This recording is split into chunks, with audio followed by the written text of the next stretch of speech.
सोने की छेनी व चांदी की हथौड़ी से गढ़ी गई बालक राम की आंखें मूर्ति निर्माण के समय वानर आते थे देखने। रामलला की प्राण प्रतिष्ठा नए मंदिर में हो चुकी है। प्राण प्रतिष्ठा के बाद रामलला की मूर्ति में देवत्व आ चुका है। पत्थर की मूर्ति से देव मूर्ति बनने के सफर के साक्षी रहे हैं संघ से जुड़े संस्कृत और संगीत के आचार्य सुमधुर शास्त्री ने मूर्ति निर्माण के दौरान हुई चमत्कारिक घटनाओं की जानकारी दी। उनका दावा है कि रामलला की मूर्ति निर्माण के दौरान वानर स्वरूप में हनुमान जी उन्हें देखने आते थे। स्वर्ण की छेनी व चांदी की हथौड़ी से रामलला की आंखें गढ़ी गई हैं। सुमधुर शास्त्री बताते हैं कि प्रभु रामलला को शिलारूप में प्रकट होते देखा है। मूर्ति निर्माण के दौरान हनुमान जी के रूप में वानर राज आते और दर्शन करके चले जाते। ये वाकया रोजाना शाम को 5:30 से 6 बजे के बीच होता। जब रामलला की प्राण प्रतिष्ठा हुई और 23 जनवरी को राम भक्तों के लिए मंदिर खोला गया, उस दिन भी रामलला के दर्शन के लिए वानर रूप में हनुमान जी गर्भगृह में आए हुए थे।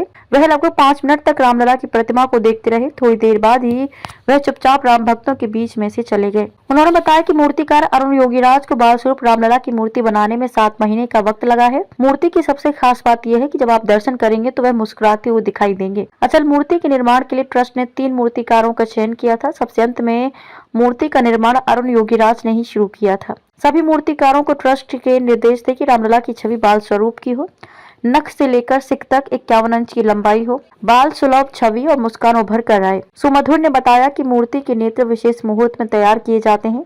कर्मकुटी की विधान पूजा के बाद नेत्र को बनाने के लिए सोने की छेनी और चांदी की हथौड़ी का इस्तेमाल किया गया।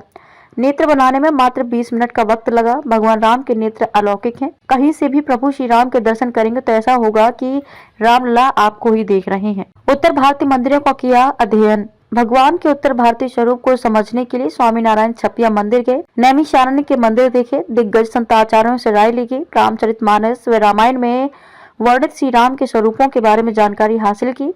कई श्लोक अरुण योगीराज ने लिखकर रखे थे। निर्माण के दौरान मुझसे उनका अर्थ भी पूछते थे।